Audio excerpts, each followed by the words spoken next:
Truth is the most convincing story that maps onto reality, and that's why the central narrative is falling apart. Right now in the United States, people should not be walking around with masks. We must see the central narrative for the fiction that it is. We are Americans. While elections are sometimes messy, this was a secure election. The founders began the fight for human liberty and self-governance, and it's up to us to finish the job. I tell you what, we are in a truth emergency right now. This is the end game.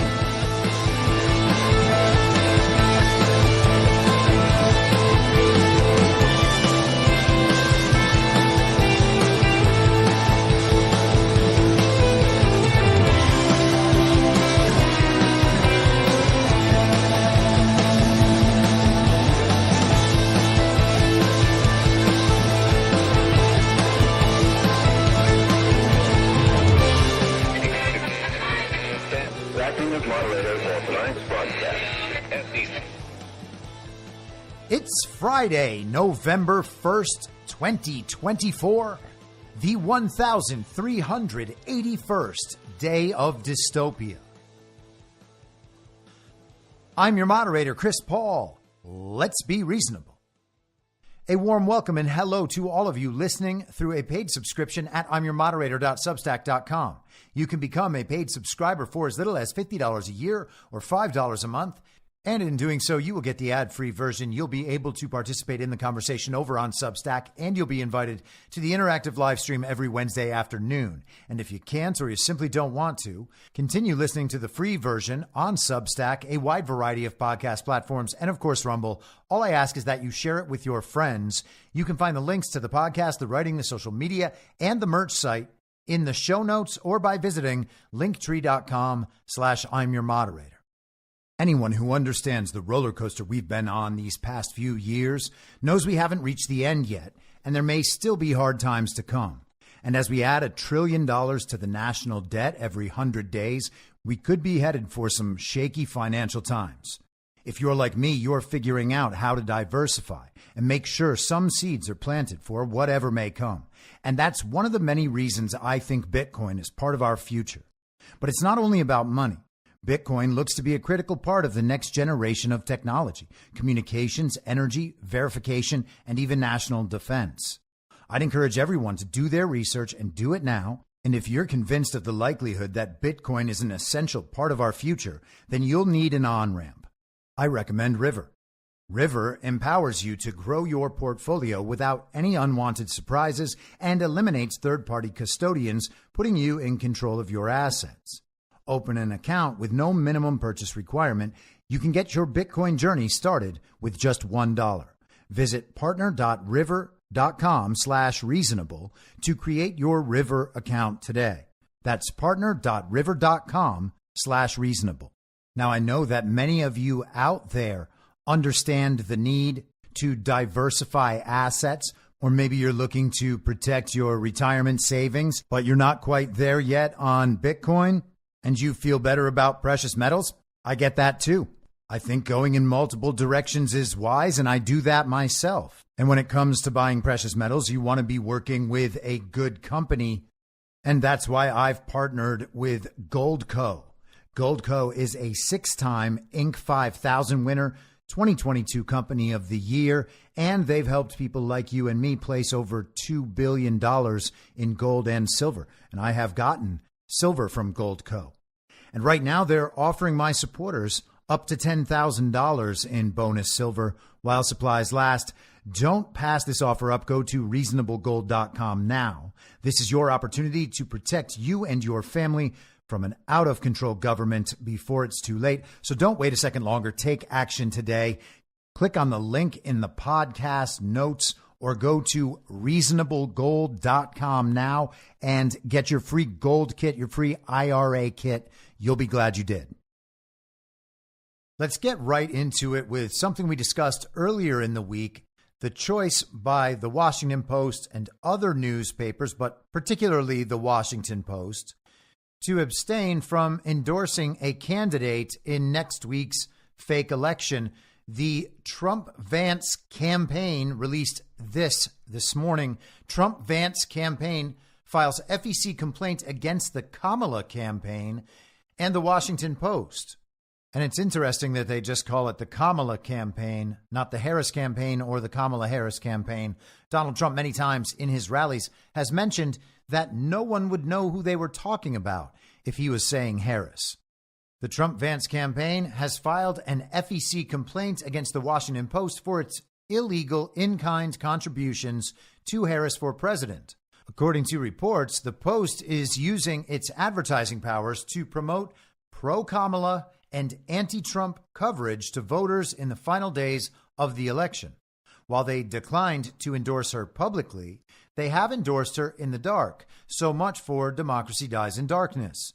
The mainstream media has become nothing more than pro-Kamala propaganda. The Democrat machine must be held accountable. Now, the complaint is actually kind of interesting, so I want to go through at least some of it, because as we've discussed a number of times before the Trump-Biden debate, especially in an episode called Equal Time, and then often over the last month or so when it comes to Donald Trump and his criticisms of CBS, exactly how our media landscape is changing. And I think there might be some interplay with the way laws were 50 years ago in terms of things like the fairness doctrine. I wonder about the federal regulators, particularly in regard to these national news networks. These are not isolated incidents based on relatively minor complaints. These are all cover stories for what's going on in the background that are being used to highlight various parts of a problem so that people understand what is happening in a way that makes sense, that the public has a chance to vet for itself through the process of argument and discussion online and in person. This process is meant to guide us from that false reality layer back to that reality prime layer. And we need to understand these stories to be able to unwind each and every aspect that has been inverted in our lives and in our societal understanding, who we are and what all of that means. And so I think we're being presented with another aspect of the problem with mainstream media. So this is the complaint letter that was written at Harmeet Dillon's law practice. The Washington Post recently announced it would not endorse a political candidate, a decision the Post's owner defended on the basis that, quote, presidential endorsements do nothing to tip the scales of an election, end quote. Yet on October 30th, 2024, the news site Semaphore published a report titled Washington Post Pays to Boost Stories Critical of Trump as Subscribers Flee. The Semaphore article discloses that, starting on Monday, October 28th, just over a week before Election Day, the Washington Post has aggressively ramped up its paid advertising campaign, boosting dozens of articles related to the election. As Semaphore reported, this is no simple commercial marketing campaign. Quote, while the Post articles about Kamala Harris were relatively neutral in tone, end quote, if not flattering, quote, and focused on her digital strategy, her policy proposals, and her chances of winning, the articles that the Post paid to highlight about Trump told a different story, end quote. In fact, Semaphore reported, the Washington Post has paid to, quote, boost multiple critical articles, end quote, of President Trump through this sudden last-minute advertising campaign. So the claim here is that while they are writing articles that are neutral relative to Kamala Harris, what they are spending their advertisement money on is promoting anti-Trump content, which would suggest anti-Trump bias despite the neutrality of the articles. Now, their side of the argument would probably be we get more clicks from anti-Trump content. And so we push those posts because they're more likely to go viral. And it would be interesting to see whether or not that's true. Maybe we will someday. The heading of the next section is, there is reason to believe the Washington Post made and Harris for president accepted illegal in-kind corporate contributions. Under FECA, it is generally unlawful for corporations, quote, to make a contribution or expenditure in connection with any election to any political office or for any candidate, political committee, or other person knowingly to accept or receive any contribution, end quote. Coordinated communications are treated as an in-kind contribution to a candidate. A communication is coordinated when it is paid for by someone other than the campaign, satisfies at least one of the content standards, and satisfies at least one of the conduct standards. The advertisements in question were reportedly paid for by the Washington Post and thus satisfy the payment prong. As clarified by the Commission's recent Internet communication rulemaking, a communication that is, quote, placed or promoted for a fee on another person's website, end quote, is a public communication. Public communications that reference a clearly identified candidate for president within 120 days of an election satisfy the content prong. The Washington Post's communications reference clearly identified candidates for office, President Trump and Vice President Harris, are disseminated within 120 days of the 2024 presidential election and were promoted for a fee on the website of another. Accordingly, they satisfy the content prong. And this is very interesting because we have never heard about exactly this kind of election interference.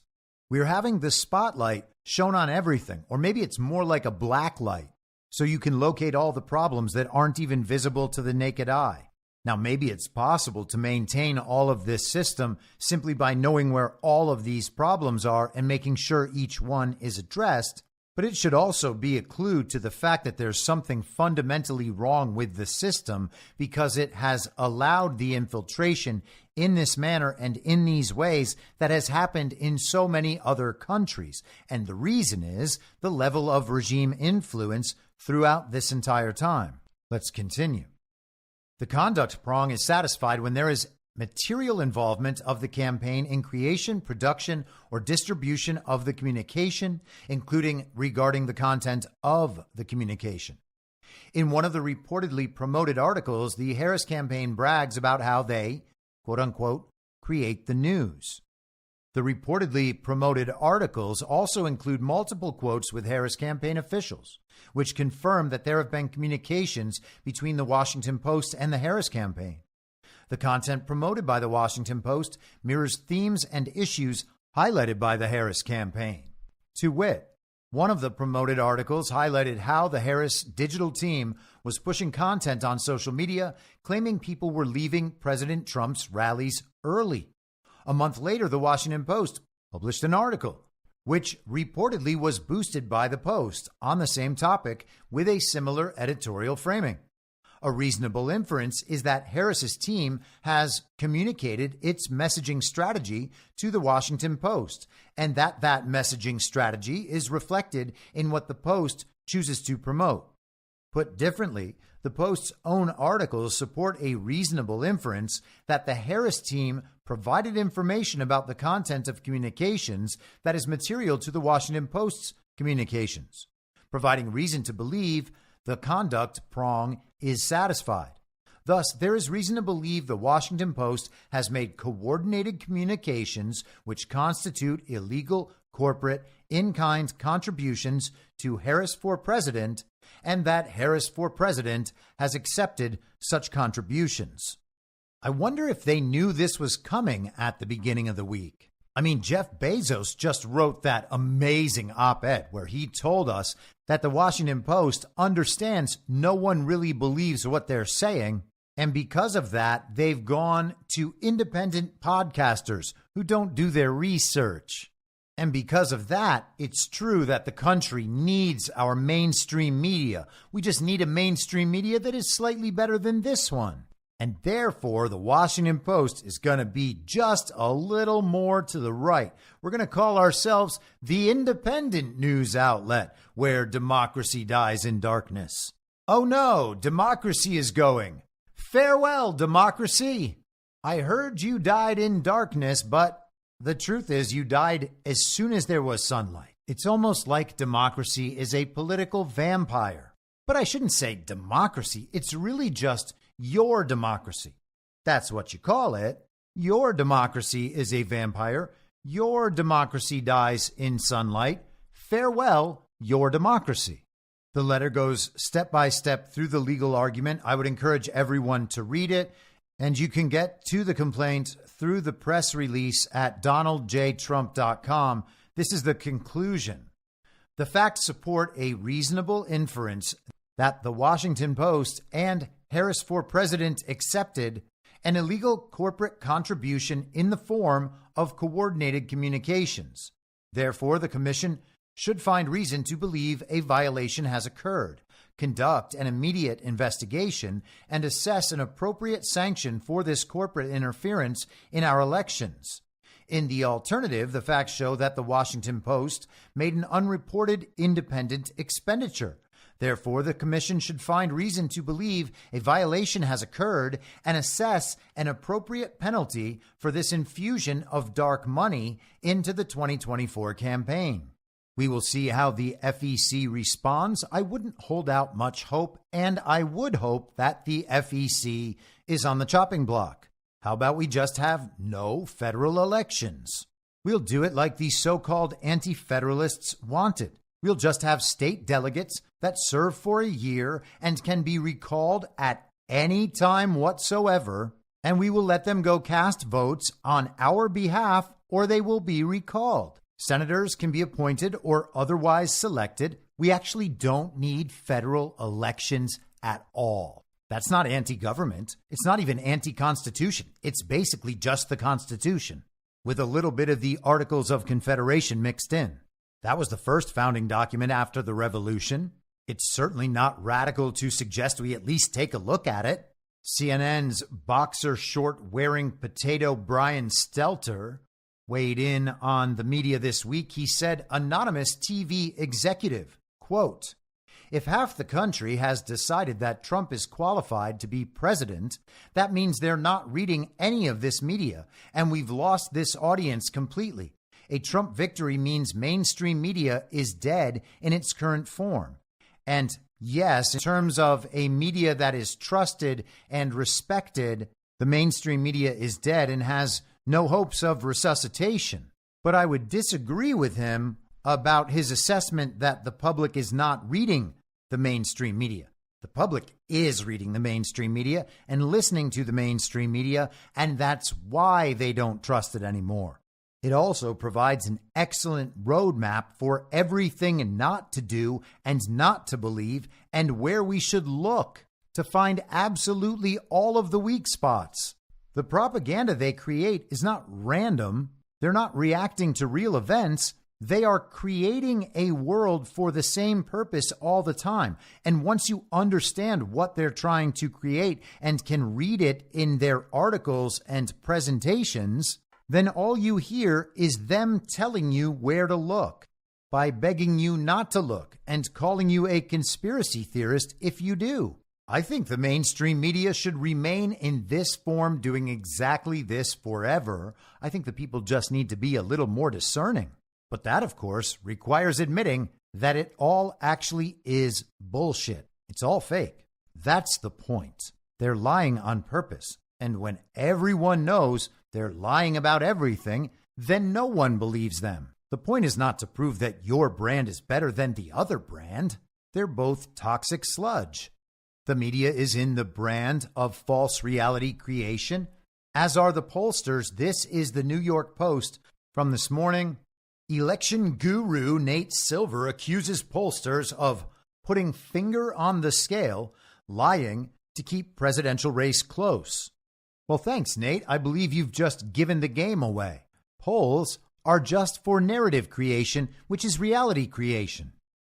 Polling guru Nate Silver lashed out at other survey junkies in his field for quote-unquote cheating in the final stretch of the 2024 presidential election, accusing them of recycling some results to keep the race between Donald Trump and Kamala Harris close.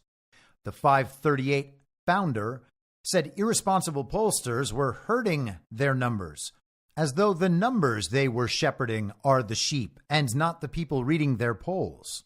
Irresponsible pollsters were hurting their numbers or using past results to affect current ones, to keep Vice President Harris and former President Trump within a point or two of each other each time. I kind of trust pollsters less, Silver said on his podcast, name-checking Emerson College. They all, every time a pollster says, oh, every state is just +1. Every state's a tie. No, you're effing hurting. You're cheating. You're cheating, he fumed.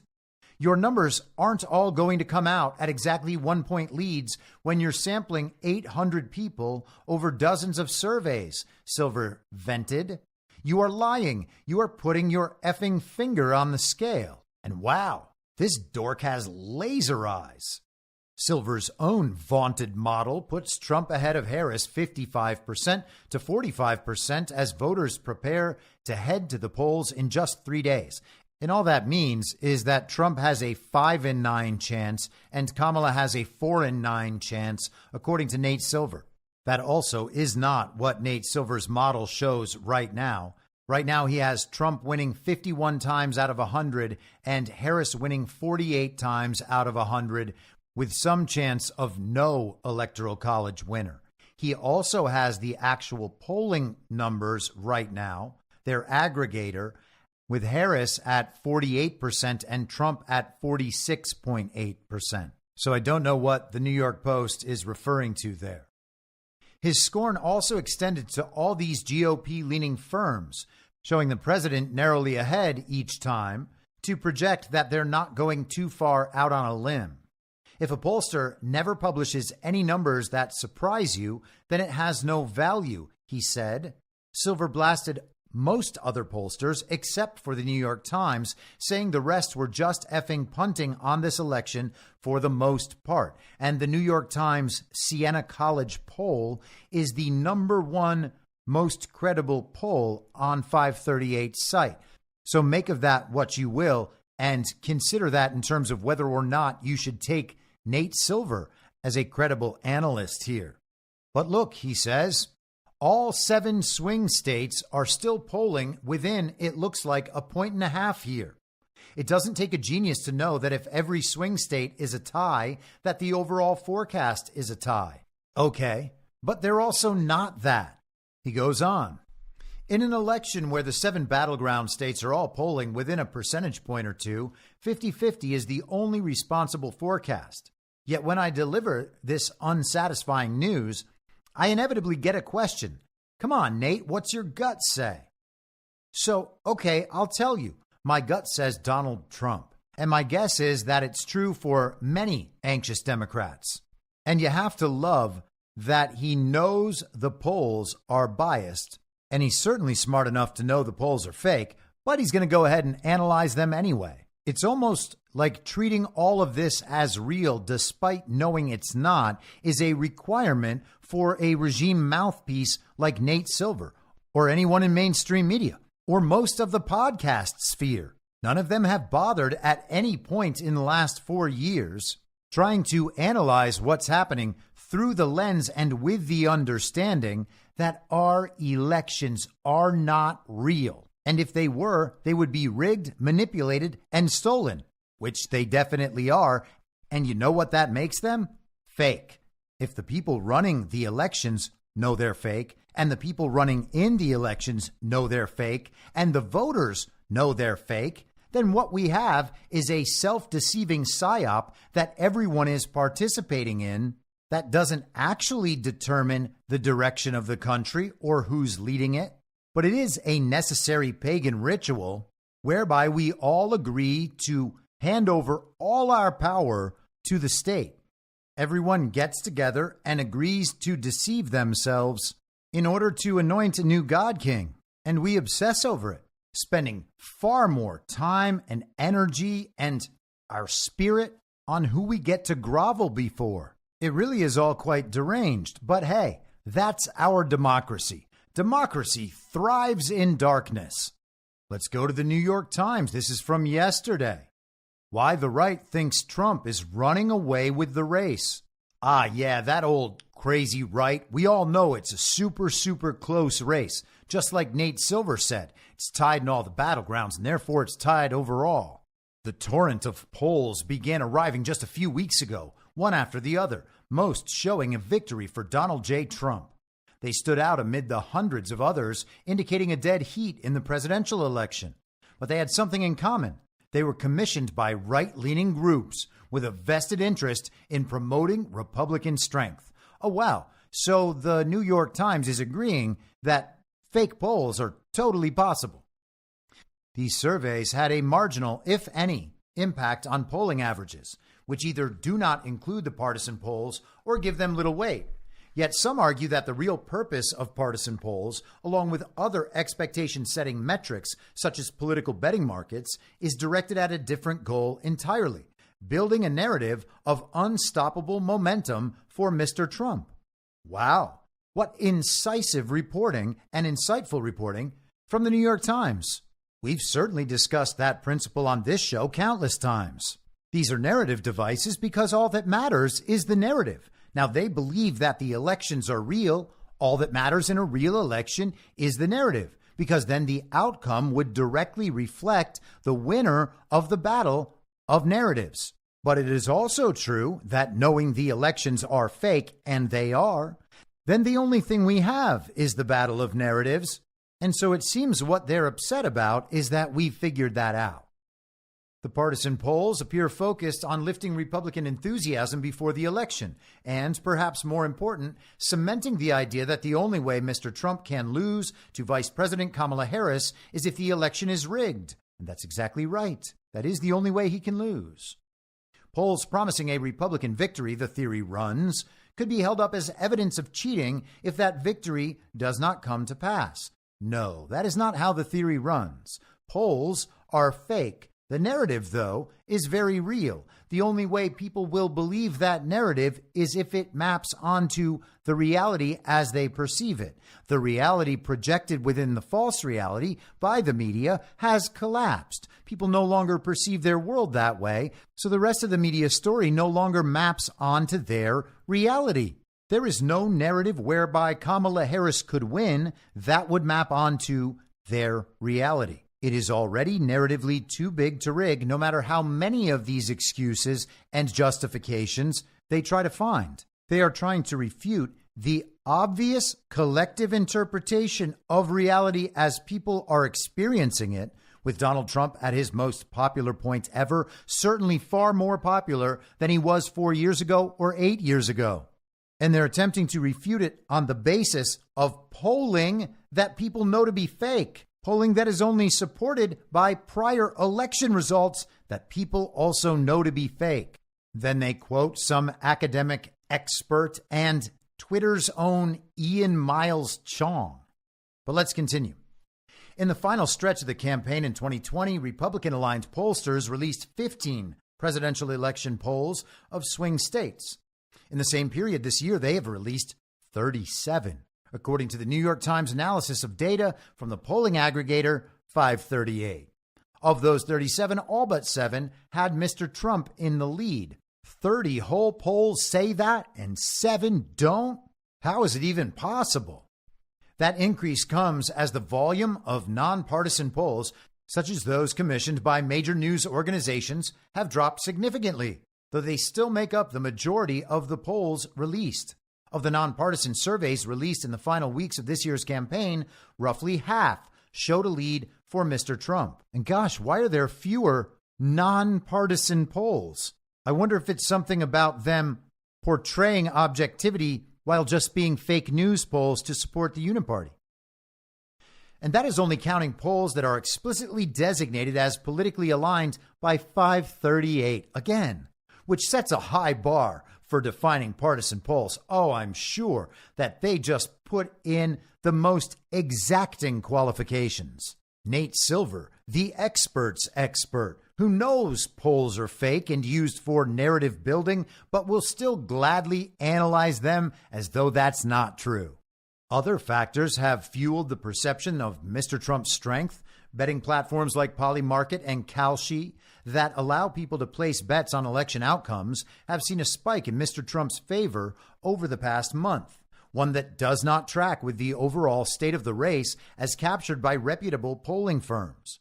That surge appears to have been pushed almost entirely by a very small number of high-value bets from just 4 accounts linked to a French national. Those accounts have collectively placed $30 million on a Trump victory this month. Oh man, who was that guy who was saying for the entire time that those betting market numbers are also bullshit? Oh, wait, sorry. That was me. Mr. Trump and his allies have nonetheless promoted the betting markets, although they are opaque, largely unregulated, and not a scientific way to gauge public polls. Who would have ever thought otherwise? Mr. Trump cited Polymarket in a recent speech saying, "I don't know what the hell it means, but it means we're doing pretty well." A spokesperson for Polymarket declined to comment for the article. Skipping ahead. Overall, Mr. Trump has made slight gains in the national polling average over the past 2 weeks, and the battleground state polling averages have tightened. Still, the race remains uncommonly close. This has not stopped these polls from shaping the broader narrative in the race's final stretch. The averages on the popular aggregation site Real Clear Politics in particular are widely cited on social media and similarly irrelevant. Unlike its competitors, Real Clear Politics does not filter out low-quality polls, incorporating results from pollsters with a poor track record that other aggregators reject. These pollsters are not allowed to play reindeer games. You got like Mark Mitchell from Rasmussen and Robert Cahaley from Trafalgar sitting in a corner crying together. Always rejected by the other aggregators, but not by Real Clear Politics. And what does that do? That convinces conservatives that, well, Real Clear Politics really is fair and balanced. That's the one-stop shop for knowing this is a very close race, no matter what happens. Their no toss-ups map currently shows Mr. Trump winning every single swing state.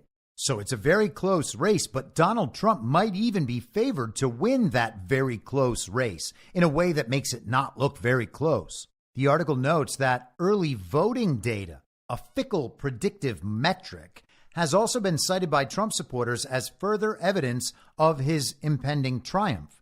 Now, there shouldn't be all of this early voting data, but there is, and we're told it's just demographic data. It's just broken down by men and women, or by age, or by college education, or by race. All we have is the demographic information. We don't know exactly who voted, except the people passing along that demographic information do know exactly who voted. And of course they do, because they know all of that demographic information and, of course, party affiliations, which we are told is how they can predict to some reasonable degree who's ahead based on the early voting numbers, and then they adjust their strategies accordingly. Now, we're not just getting the raw data, so there is a much bigger data set up there, which means they have a lot more information than what we're being told, but we are already being told far too much information. If you're going to give us that information, well, then just tell us the score and allow us to track the whole thing in a way that will be accountable. But we can't have that, so we get secrecy sleeves and pretend that no one actually knows. Maybe if we really press them, they'll tell us, okay, well, it's entirely possible for them to know, obviously, because they've scanned all these already. But nobody looks. We don't actually count or publish these numbers. So, yes, they are known, but no one actually knows them. Okay, commies, we'll just take your word for it. Your election system has never let us down. We have this strange new push by some Con Inc. influencers and DeSantis simps, sometimes Trumpers like Mike Cernovich. He's the guy who navigates his position to what he believes is a perfect middle, where he can make both sides just a little mad at him, making him seem extra edgy and extra smart. He always tells everybody how smart he is and calls everyone else a low IQ person. He's also made some great videos advertising COVID masks and vaccines. He ignores the fact that our elections are stolen and our polls are fake, and he's one of those guys that has said on numerous occasions, Trump is done. He's one of those people who thinks he's much smarter and stronger than Trump and so much better informed about what's going on that he should be telling Donald Trump what's happening, and Trump should just be listening to him. Here's a post he made yesterday on X, formerly Twitter. And actually, before we do that, let's go to a post of his from a couple of months ago. He said, X is by far the most civilized platform. Everyone bitches about Elon allowing free speech, but they don't go elsewhere. My Facebook page had 400K. I left many years ago, more on Central. Instagram is full of prostitution reels. TikTok is dumb skits. everyone is smart on X. Everyone is smart on X, and of course, Mike Cernovich, one of the smartest on X. X, of course, is actually the intellectual kids table. It is a censored platform. There are ideas that are completely barred from the main public conversation, thus allowing people like Mike Cernovich to seem really smart. And if you think I'm being too harsh, here's the post from yesterday. Women are voting early, outperforming men. The current MAGA cope is men vote on election days. Not in 2022, they didn't. Especially not young men who listen to podcasts like Joe Rogan. They don't vote. Get them to this time. So you see that the 2022 midterms, they were real.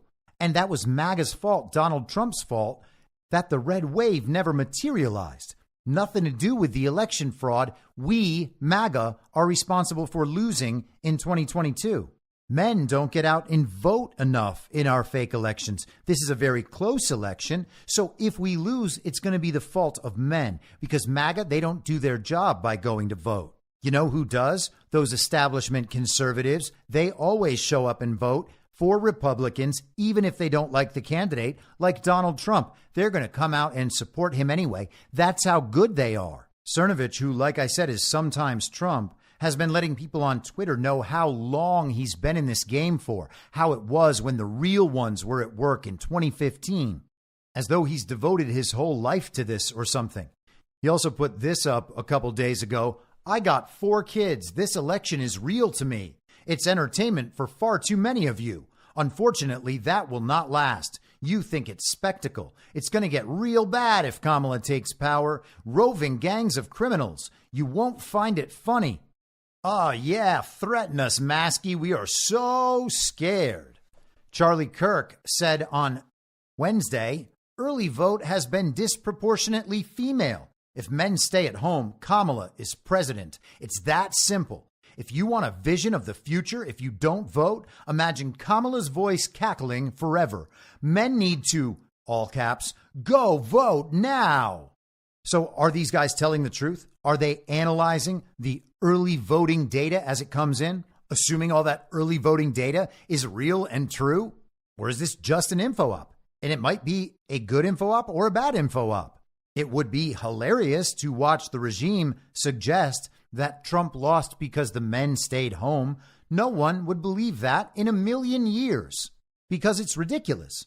But it might not be too ridiculous for people like Mike Cernovich and Charlie Kirk. What are we supposed to take from the fact that they go along with the elections as though they are real time after time, and they go along with the idea that the elections are close races despite knowing that the polls are fake? It's possible that they're running some brilliant info op that helps Trump in every way, but it doesn't sound like that. It sounds like they're creating possible scenarios to blame MAGA for any underperformance they can describe. Do their rhino candidates lose in this state or that state? Blame MAGA. But of course, it's not only MAGA. They're also preparing narratives, and I'm not talking about these two in particular, but narratives are being prepared to blame Christians. And then, of course, it will also be narratives to blame election deniers. The election deniers caused people to stay home and not participate in the fake election. And so they're really to blame. And who are the election deniers? Well, they're in MAGA. And now all of a sudden you've got an angle, particularly if you have the mainstream media delegitimizing Trump in the event of a close Trump, quote unquote, victory reported by the television. They begin to delegitimize Trump, attempt to disqualify him, potentially at the state level, but otherwise by objecting to electors. And if they disqualify Trump, who's left? That doesn't overturn the result of the election because we're only voting for electors in the first place. We're not actually directly voting for Donald Trump. So all that would happen over the course of that 2.5 months would be that Donald Trump is disqualified. He can't take office as president. But hey, at least everybody loves J.D. Vance. I mean, right? All the television characters, they can't get enough of J.D. Vance. The podcasters and the very, very conservative, very serious intellectual influencers over there on X, formerly Twitter, like Mike Cernovich, they know J.D. Vance is the best. he's going to wake up the normies. And they don't really care about waking up the normies. They just want political power. But they know their audience and their followers are all normies. And they know the normies like to hear affirmations of everything they already believe. And that's exactly what J.D. Vance is an expert at giving them. For whatever reason, J.D. Vance appeared on Joe Rogan's podcast. That episode was released yesterday. It's about 3 hours and 20 minutes long. I made it through about 80 minutes so far. I'm going to listen to the rest. Some of it is fairly interesting, and some of it is totally inauthentic, like most of what J.D. Vance does. I don't know if you've ever read his book. You could listen to the audiobook. It's not authentic. I would strongly doubt that he wrote it. And people get very triggered by this. Why? Am I going to cost them the fake election? Someone's going to get mad at what I say about J.D. Vance and then not vote for Donald Trump? It doesn't even make sense. It's not like we know J.D. Vance is a committed MAGA warrior for all time or anything. And if that's not who and what he is, then replacing Donald Trump, removing him so that Vance would be elevated, would be the number one goal and priority of the uniparty right establishment. It actually is worth it to be looking out for that possibility rather than just supplicating and groveling before our next anointed God King. Oh, he's going to be president in 2028. Someday he will be our ruler. It's like the Lannisters' servants in Game of Thrones, just waiting to serve King Joffrey. Donald Trump goes on the most popular podcast in the world, does 3 hours, knocks it out of the park, and then a few days later, the running mate goes on the same show after him. It immediately reminded me of when at Donald Trump's Butler rally a few weeks back, when the opera singer was creating amazing music for the crowd, J.D. Vance was conducting a live-streamed interview, ignoring that wonderful performance that Trump put on, so he could make the same points that all these people make on podcasts. We don't need to pretend these people are immediately our best friends and greatest allies because Trump has shined a spotlight on a person for 2 or 3 months, or hey, who knows, maybe much longer. And it's not like I hate the guy, he just hasn't proven anything.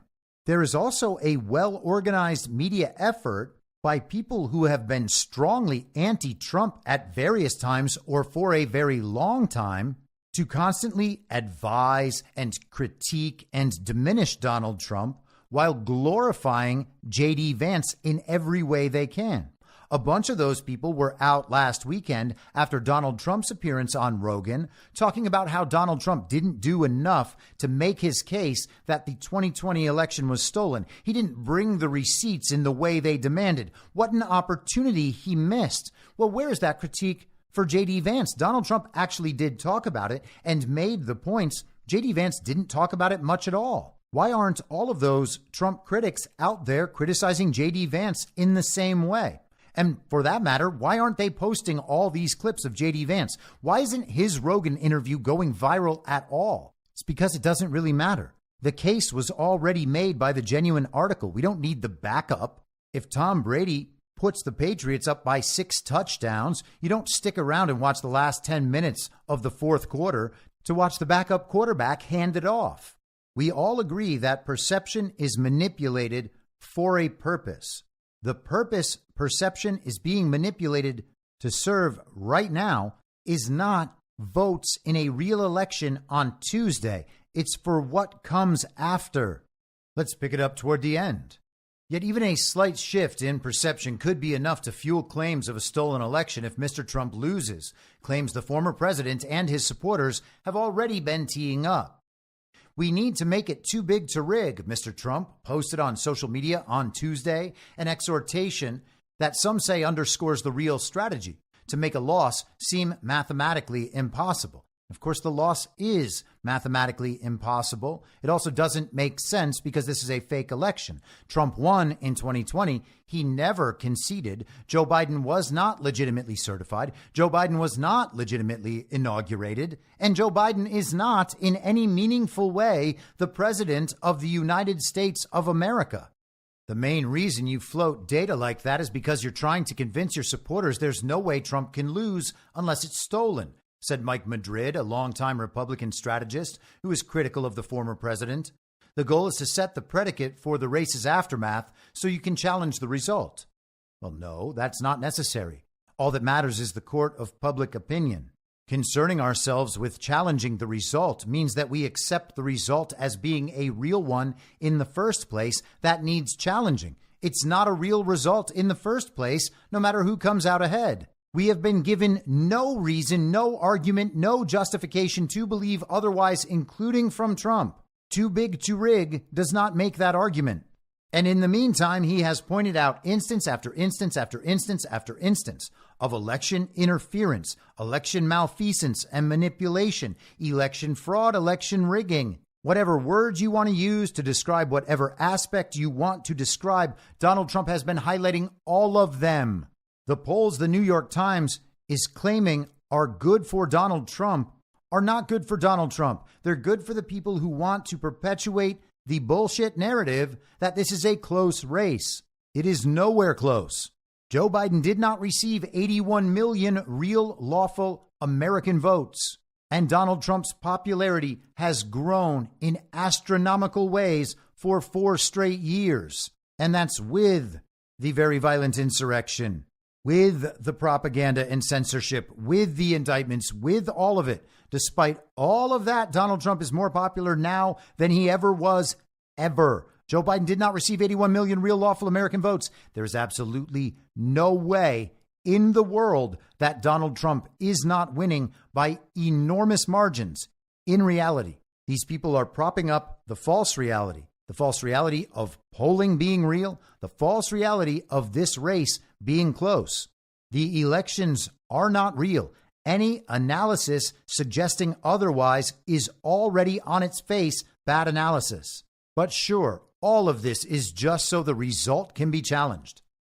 That opinion is shared by a growing faction on both sides of the aisle who are dismayed to see polls weaponized in a way that could undermine faith in the entire system. That's my main concern, said Adam Carlson, a data analyst and former Democrat pollster who has been tracking the partisan polls. People will believe what they want to believe on both sides, but only on one side does that have the chance to lead to pervasive election denial. Well, first off, Adam, that's not true at all. If Donald Trump won in the way he would win if we had real elections, the other side would be experiencing pervasive election denial because they have been told that Joe Biden was close and that Kamala Harris is close. The reality would break their little commie brains, and I imagine we will still see that happen. Democrats have also tried to use the partisan polls and stacked betting odds to increase their chances, figuring that playing from behind could help turnout and pull a bit more cash from donors' pockets. Oh, the Democrats are making it look good for Trump because they think it'll be better for their pockets and their turnout. How about that? The polls are real, except when they suggest Trump is definitely ahead and then they're fake. And the reason they're fake is because the Democrats are influencing them to make it look like Donald Trump's ahead for profit and turnout. It's really going to make them win by so much more. Dozens of fundraising emails from the Harris campaign in recent weeks have promoted polls showing Mr. Trump ahead in battleground states and in the national average. One from this week called the data deeply concerning as it implored voters to donate $10. And by the way, yesterday I was sent a Kamala Harris text message that says, begging on my hands and knees, we need one more gift to boost voter turnout for Kamala. Now, is that a real Kamala Harris campaign message? There's no way of knowing. It might just be a phishing message. But I thought their message about Kamala Harris begging on her hands and knees was, let's say, evocative. Let's close out this article. Others on the left believe that even the polling averages are skewed in Mr. Trump's favor and that Ms. Harris is actually poised for a surprise landslide in much the same way that Democrats overperformed expectations in the midterms. Ah, yes, it's all real. John Anzalone, who was President Biden's chief pollster in 2020 and still conducts internal polls for Democrats, gave his advice for the election's final stretch. Ignore the noise. Of course, people don't know what to make about the public polls, he said. There's a ton of garbage polls, but some of them are totally real. And to know which ones, we need to ask Nate Silver, who knows that they're all totally fake, but will analyze them as though they're not, so that they can guide you. Now, we've been talking quite a bit over the past few weeks about these issues surrounding the presidential transition and how the Trump team isn't really participating in the process the way the administrative state expects them to. This is from the Associated Press on Wednesday. New law makes dueling presidential transitions possible. There will be 77 days between Election Day and inauguration, a period in which the president-elect may ready his or her administration to take over power from President Joe Biden.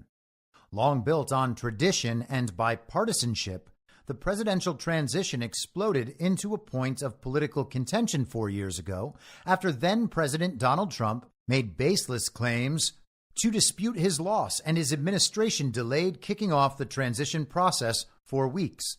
None of that paragraph was true. First of all, tradition and bipartisanship really just means the uniparty and the standards the uniparty has adhered to, because the two sides of it work together to accomplish the same goals. So why not pretend there's just a tradition of working together? And it wasn't 4 years ago that the presidential transition turned into a point of contention. It was in the 2016-2017 transition, when Donald Trump was the target of an ongoing coup that started before he won and continued throughout his first term. Donald Trump may have delayed the transition process relative to what they wanted, but it wasn't any sort of violation of the Constitution or the law. This year, a new law is meant to start the transition sooner, no matter who wins. But if neither major party candidate concedes after Election Day, the updated rules allow both sides to get additional government funding and logistical support to begin working toward transitioning to power. That could lead to both Vice President Kamala Harris and Trump potentially assembling dueling governments in waiting for weeks. Oh, wow. And what if they don't decide who's going to take over? Or what if the TV just doesn't tell us that Donald Trump actually has a dueling government? What if they just say Kamala Harris is the president now and Donald Trump is just still pretending to do things down in Mar-a-Lago and Bedminster the way he was from 2021 to 2025? Dueling governments in waiting. That is the phrase of the Associated Press. Not of me, but of the regime mouthpiece, the AP. The AP sets out the article as a look at how changes meant to fix the problems of 4 years ago may not solve coming issues this time, and where the coming transition stands in the meantime. What happened in 2020? Trump lied about widespread voter fraud that didn't occur, delaying the start of the 2020 transition from one administration to the next, from Election Day on November 3rd to November 23rd. And that's a little shocking, because on Election Day, Donald Trump actually won the election. Remember that? How he was up by 800,000 votes in Pennsylvania when they stopped counting, and then just magically the next morning, Joe Biden won with like 90% Joe Biden votes coming in overnight, and everyone just said, oh yeah, I guess Joe Biden won. We knew that it was just going to be a red mirage. That's just the mail-in ballots coming in. People really just pretended that was true. The AP is still pretending it's true.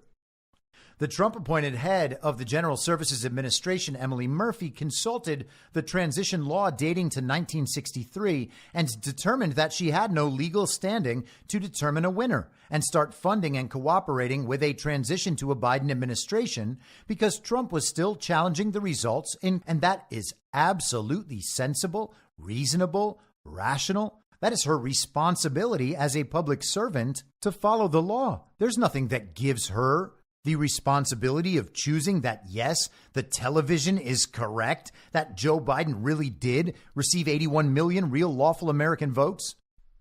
GSA essentially acts as the federal government's landlord, and it wasn't until Trump's efforts to subvert free and fair election results had collapsed across key states that Murphy agreed to formally ascertain a president-elect. And no, that's not what it was, commies, because those efforts have never stopped, and they have never failed. They did not collapse. We just watched certain courts refuse to test the evidence for whatever reason, because they were not allowed to in some way or because they're corrupted. The AP notes that Trump also eventually posted on social media that his administration would cooperate. Enacted in December 2022, the Presidential Transition Improvement Act now mandates that the transition process begin 5 days after the election, even if more than one candidate hasn't conceded. How about that? It's like they're expecting that. Will it matter from Trump? Of course not. Why would he concede? It's not even a real election. That avoids long delays and means that, quote, an affirmative ascertainment by the GSA is no longer a prerequisite for gaining transition support services, according to agency guidelines on the new rules. But the new law also effectively mandates federal support and cooperation for both candidates to begin a transition.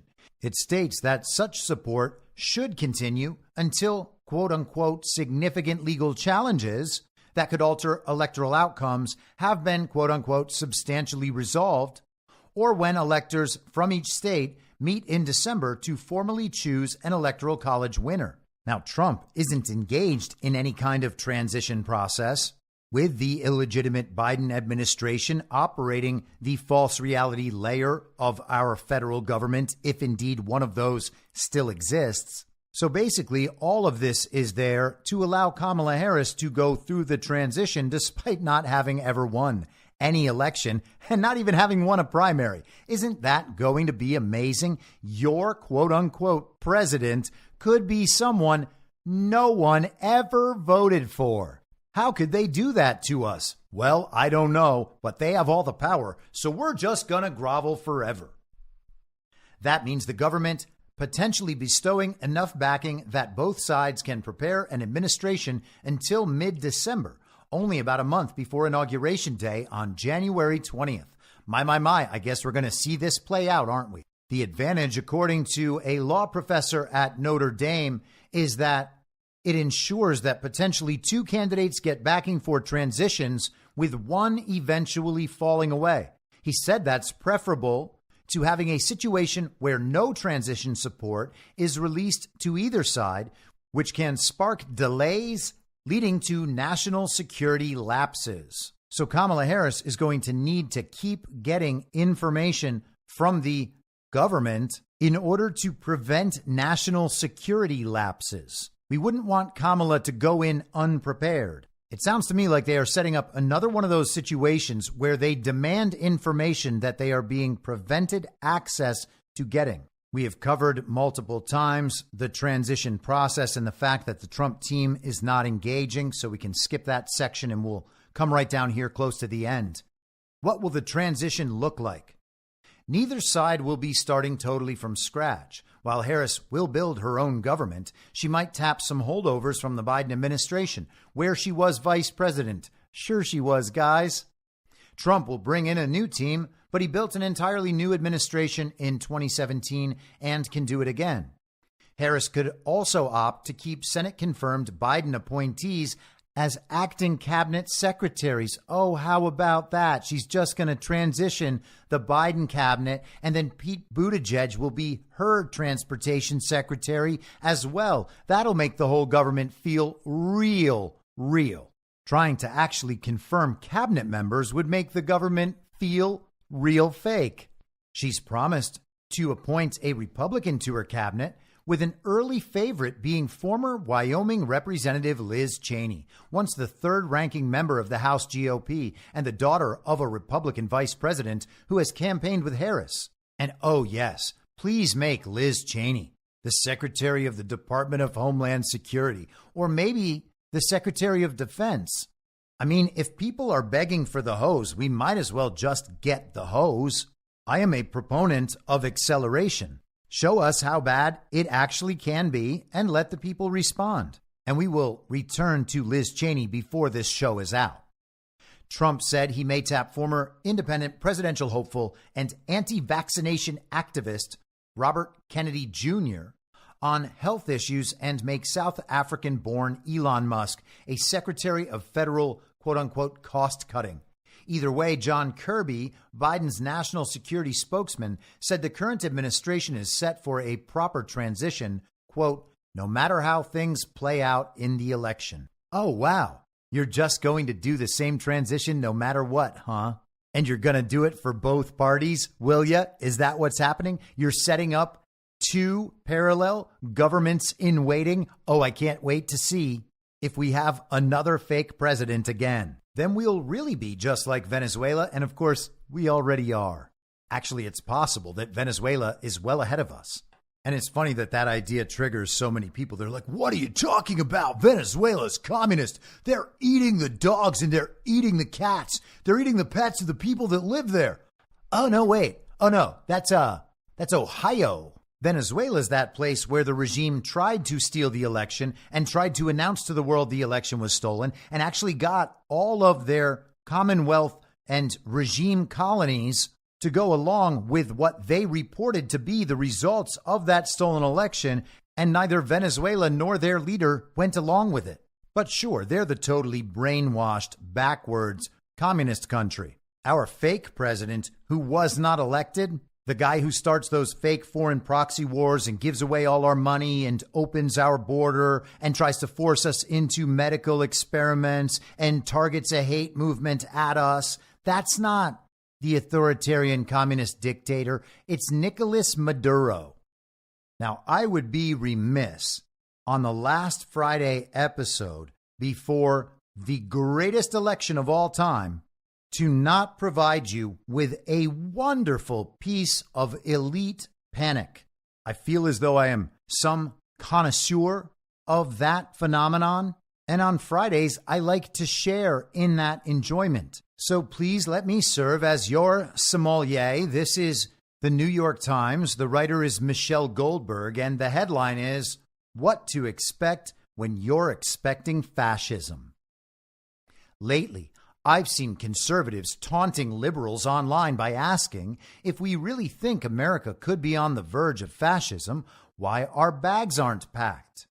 It's tempting to begin trolling my anti-Trump friends by asking if they are liquefying assets, getting passports in order, etc., says Scott McConnell, a founding editor of The American Conservative. He posted it on X, formerly Twitter. National Review's Michael Brendan Doherty said something similarly snarky. So fascism is here and you're not doing what people did when fascism showed up, which is contemplating emigration in terror or joining armed resistance. And that is one interesting version of history. I'm not exactly sure it's the right one. And it's important to remember that as an opinion columnist at the New York Times, Michelle Goldberg is an elite. And she channels the little people and lets us know that her personal fears are actually the fears of all those little people that we need to be looking out for. These jabs seem meant to mock the dread many of us are living in. But despite their bad faith, they've lodged in my mind, especially during the late night insomniac hours when I'm up panicking about what's going to happen on Tuesday. They've goaded me to think through what I truly expect to happen if an unconstrained Donald Trump retakes power, and what it would mean to raise children in a country sick enough to give it to him. Oh, no. Many people I know who have the privilege to do so are in fact making contingency plans. Friends whose family histories entitle them to European passports have secured them. Well, wait a second, Michelle. What about your friends whose histories entitle them to Israeli passports? Are they doing that too? Or is it just the Europeans? But while I'm having lots of half-idle conversations about emigration, I'm not living my life as if either tyranny or exile is imminent, even though I believe, in keeping with assessments by prominent generals who've worked closely with Trump, that he's a fascist. Oh, yes, Michelle Goldberg. You're relying on those generals. Two people said that something is true, and that is a conclusive case. Especially if you totally ignore the definition of fascism or anything Donald Trump has ever done. And you don't just have to ignore the real definition of fascism. You can also ignore the definition that people like Michelle Goldberg use. Partly, I just feel frozen with horror. This awful liminal period is like waiting for the results of a biopsy, and it's hard to reason clearly about the future until there's a prognosis. Beyond that, a lesson of modern autocracy is that ordinary life, or at least a diminished version of it, can go on even as democratic hopes are slowly strangled. Well, don't worry, Michelle. If the worst comes to pass, then you just go hide in the darkness, because that is where democracy thrives. Your democracy thrives in darkness. My single biggest fear about a Trump restoration is that he keeps his promise to carry out the largest domestic deportation operation in American history. As the New York Times has reported, that would mean sending ICE to carry out workplace raids and other sweeps in public places aimed at arresting scores of unauthorized immigrants at once and warehousing them in a network of newly built prison camps. Well, Michelle Goldberg, that certainly sounds like a sad and sorry story, and we can hope that process plays out as humanely as possible. It will certainly play out more humanely than the process by which all of these people were actually brought here. And for many of them, the lives they have experienced while they are here. But here's the thing. It wasn't the American people that decided to bring them here. It wasn't the MAGA extremists who decided to bring them here.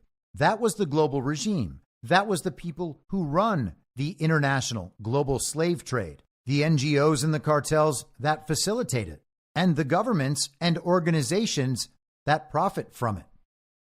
If this happens, there will almost certainly be large protests. Will there? I really doubt there will, Michelle Goldberg, because most of the country wants that to happen, and the people who don't want it to happen are predominantly just checked out good Germans. They don't care. They're not paying attention. They will go along with whatever life is like one way or the other. There may be a small percentage of people who will protest, just as they did during the Summer of Love, although probably many fewer than that. They'll attempt to drum up a protest movement to cover for the violence, the domestic terrorism from BLM, Antifa, or whatever similar organizations they prop up in their place. But without the propaganda and the censorship turned up to the same degree, it's going to be a lot harder to pull that off. And when they break out, the protests, that is, it is not far-fetched to think Trump would order the military to violently suppress them. The generals, now warning about a second Trump term, say he wanted to do just that in the past. Does Michelle Goldberg believe that the American people would not want the National Guard to stop what we saw in 2020? What Michelle Goldberg wants is a rerun of the Maidan Square massacre. She wants protesters to be killed because that is a point of escalation in the color revolution playbook. She goes on. That is what I envision when I think of MAGA fascism. People demonized as vermin being dragged off to camps while dissent is violently crushed by the armed forces. I don't know how anyone who has listened to Trump and those around him can dismiss this scenario as hysterical. Well, that's because you talk to retarded people like yourself, Michelle Goldberg, or people who are lying, all of them communists, propagandists, and people who believe communist propaganda. Are we really to believe that Michelle Goldberg is just panicking on behalf of illegal aliens, worried that they're going to be mistreated? What would ever suggest her heart is this big? Now, by the way, if you go to Michelle Goldberg's bio page on the New York Times website, you will see Michelle Goldberg have to disclose a potential conflict of interest. She says, I should note that the company my husband works for is consulting on the Harris Walls campaign's organizing program. As far as her concern for the little people of society goes, she was quite concerned back in August of 2021, where she published articles with the headlines, COVID vaccines for kids can't wait, and the intolerable wait for a kid's vaccine. So if there's one thing Michelle Goldberg cares about, it's looking out for the little people. And if there's another one, it's abortion. And if there's another one, it's QAnon. And if there's another one after that, it's Zionism. And again, it's not me saying this. Look at her columns. Now, she describes herself as a secular Jew, but she is still committed to the Zionist cause, probably because she's looking out for all those little people who atrocities would be carried out against, though they are not her. She's basically claiming that she is deathly afraid of atrocity stories, so she just doesn't like horror movies. She actually also has a column from 2015 where she wrote, "I was a proud non-breeder, but then I changed my mind." Happy about her decision to have children, and that's why she knows that everyone else's children need the COVID vaccine, even though children didn't get it and didn't die from it. But they did die from the vaccine. One might call that sort of forced medical experimentation that at best people were propagandized into some kind of atrocity. In fact, that's what they called it when the people Michelle Goldberg is ultimately afraid of, the Nazis, did the exact same thing in conjunction with some of the same pharmaceutical companies. Does Michelle Goldberg know what side she's on? It doesn't seem like it. There will, I assume, be persecutions of Trump's more high-profile enemies. We know that Trump in his first term harangued Attorney General Jeff Sessions to prosecute Hillary Clinton. And the ex-president and his allies have been clear about their intention to end the independence of the Justice Department. Well, A, he didn't prosecute Hillary Clinton. So you knowing that he harangued Jeff Sessions is irrelevant, and the Justice Department is not now and never has been independent. Donald Trump is going to use it to go after criminals instead of his political opponents. Mitt Romney is taking seriously the possibility that Trump will use the government to go after him, telling The Atlantic's McKay Coppins, who, by the way, wrote an entire book glorifying Mitt Romney, "I think he has shown by his prior actions that you can take him at his word." This meaning Trump. Trump hasn't threatened Mitt Romney. What is Mitt so scared about? General Mark Milley, who was chairman of the Joint Chiefs of Staff under Trump and President Biden until he retired last year, told the journalist Bob Woodward that he fears Trump could have him recalled to duty and court-martialed for disloyalty. Anyone significant enough to threaten Trump could find themselves targeted. Oh, that's interesting. Military tribunals? And it won't be only the powerful who need fear attacks by the MAGA state. Just look at those who found themselves in the crosshairs of America First Legal, an organization headed by the former Trump aide Stephen Miller, which the New York Times called a policy harbinger for a second Trump term. It has sued charities that help women pay for abortions, Maryland schools that expose children to radical gender ideology, and woke corporations, including the NFL, trying to increase diversity. Yet those are good things to go after legally. Michelle Goldberg is angry that people are filing lawsuits that might prove the illegality, the unconstitutionality, the criminality of what people on her side are doing. These people are in such a tiny bubble between the people at the New York Times and their audience. They must actually believe that they are speaking to some majority somehow. In a second Trump term, Miller and his allies will be able to deploy the power of the agencies, including the Justice Department, the Department of Education, and the Equal Employment Opportunity Commission against their foes. What? You mean by cutting their funding? How is the Department of Education going to be used against anyone's foes? They're just going to strip all the money from all these commie schools all across the country. That's not an atrocity. That's not being targeted by an authoritarian dictator. Her pro-vaccine counterparts were encouraging the segregation of the unvaccinated, and that children should be taken from their parents if their parents refuse to vaccinate. In terms of using the agencies to go after opponents, she writes, often, of course, they won't have to. We're already seeing troubling signs that some plutocrats are obeying in advance. The Washington Post's decision to quash its editorial board's endorsement of Kamala Harris shocked so many of the paper's readers because it seemed, despite the Post owner Jeff Bezos' insistence to the contrary, like an act of corrupt capitulation. And man, Michelle Goldberg, That seems like a baseless claim. The authoritative voice in this situation on what Jeff Bezos' motivations is Jeff Bezos. And he says that's not what his motivation is. Why aren't you trusting the experts? As the Post itself reported, Bezos' companies have billions of dollars in government contracts at stake. And during the last Trump administration, the president went out of his way to punish the billionaire for Post coverage he didn't like. In 2019, the Post reported Mark Short, then Mike Pence's chief of staff, told leaders of Bezos' space exploration company, "You have a Washington Post problem." The transition from democracy to autocracy is a process, not an on-off switch.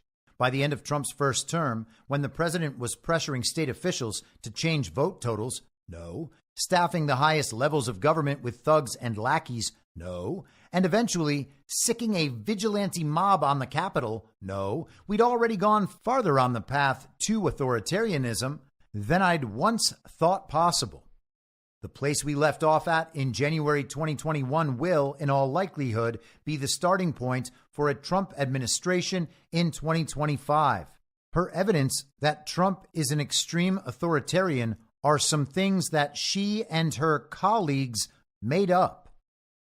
Johnny McEntee, who started as Trump's bag carrier, had by the end of Trump's presidency become so powerful that some referred to him as the deputy president.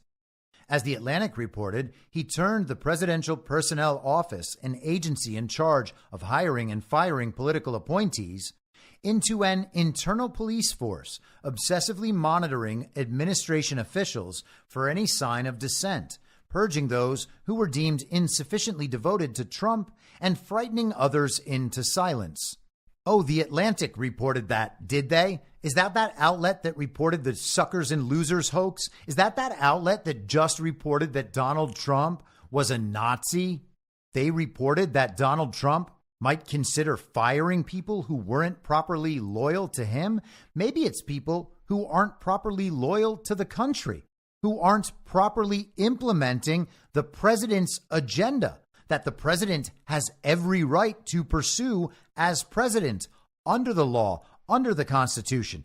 Maybe he didn't find it appropriate that all sorts of other rules and laws and traditions were put in place that protected the unaccountable bureaucratic state from proper oversight of the executive branch, the president who runs the executive branch, having the ability to fire bad actors stripped from him. It's almost like the intent was to create a corrupt and unaccountable bureaucratic state.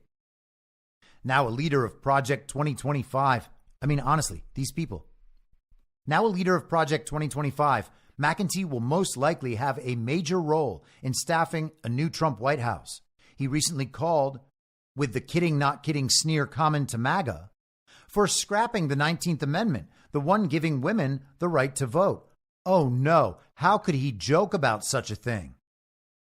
Days out from the election, pointing out the potential nightmares ahead feels like screaming into a void. Yes, Michelle, because no one believes you, and because you're a lunatic. Trump's deep contempt for liberal democracy is, as they say, baked in. Well, it's really just contempt for your democracy, Michelle Goldberg, which is not actually a democracy. When Milley called Trump fascist to the core, and when John Kelly, a former Trump chief of staff, said that he wanted to rule as a dictator, the political debate wasn't about whether they were correct, but about whether their words would matter. Well, no, again, Michelle Goldberg, that's not what the debate was. You're just confused because you and your pals have made certain that the other side of the actual debate is never presented in the public conversation. Those of us who have been banned from that conversation and who still remain censored would be more than happy to make that argument. We just don't get to. The consensus seemed to be no. So those of us who recognize what Trump is lurch forward to Tuesday, a coin flip away from losing what we thought was our democratic birthright, trying and often failing to think through the aftermath of the unthinkable. And this is, again, a person who is concerned in this very article that the illegal aliens who were brought here in a global slave trade so they could be exploited for their labor and their political power deserve some portion of Americans' actual birthright. But even if the unthinkable happens, it won't happen all at once. Hannah Arendt wrote in The Origins of Totalitarianism about how the dislocations of World War I created a mass of stateless people who lived, quote, outside the pale of the law. Seeing these people deprived of human rights, those secure in their citizenship did not generally worry about their own. It was precisely the seeming stability of the surrounding world that made each group forced out of its protective boundaries look like an unfortunate exception to an otherwise sane and normal rule, wrote Arendt. My kids keep asking anxiously what will happen if Trump wins. I tell them that their lives won't change, that we'll have to try to stand up for others who are more vulnerable, but that we ourselves will be fine. The last two words I only say in my head. For now. So you see that?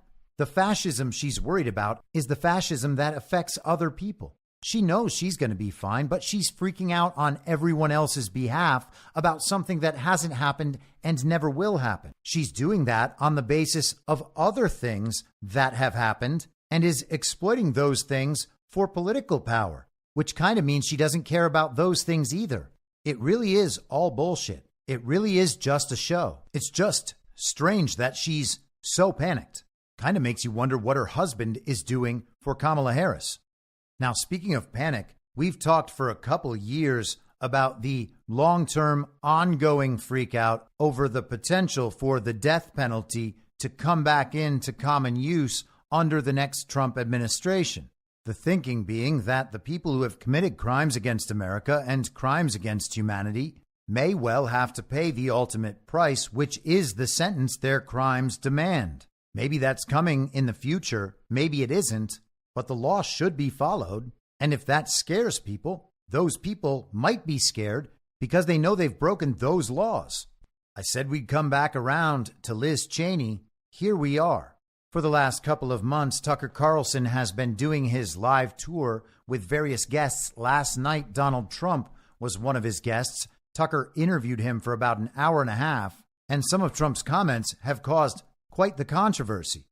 Aaron Rupar posted this last night on X, formerly Twitter. And I don't blame him for sticking with his daughter, but his daughter's a very dumb individual, very dumb. She's a radical war hawk. Let's put her with a rifle standing there with 9 barrels shooting at her, okay? Let's see how she feels about it. You know, when the guns are trained on her face. Rupar quoted Trump as saying, let's put her with a rifle standing there with 9 barrels shooting at her. Let's see how she feels about it. You know, when the guns are trained on her face. And immediately people took that as Donald Trump says Liz Cheney should face a firing squad. Now we're going to have to see just how high Liz Cheney's complicity in all of this rises. Maybe it is treason. But the law can handle that if that's the road we go down. We can cross that bridge when we come to it. But that's not actually what Trump was saying when you listen to it in context. And the National Pulse, as they covered this, highlighted the word Rupar in Urban Dictionary, a website that defines slang terms. The term, named after Aaron Rupar, is a verb that means to purposely mislead, to completely mischaracterize a statement or video by omitting context. And that out-of-context video was an example of getting Rupar'd. Here's a fuller context. I don't blame him for sticking with his daughter, but his daughter's a very dumb individual, very dumb. She's a radical war hawk. Let's put her with a rifle standing there with 9 barrels shooting at her, okay? Let's see how she feels about it. You know, when the guns are trained on her face. You know, they're all war hawks when they're sitting in Washington in a nice building saying, oh, gee, let's send 10,000 troops right into the mouth of the enemy. But she's a stupid person. And I used to I'd have meetings with a lot of people, and she always wanted to go to war with people. Trump is simply making the point that it's awfully easy to be a war hawk knowing that you'll never actually fight in a war. And it's especially easy knowing that you'll never have to fight in the war and that your family will profit enormously. That's the point he's making. It's a point everyone who listens to that in context would realize and agree with.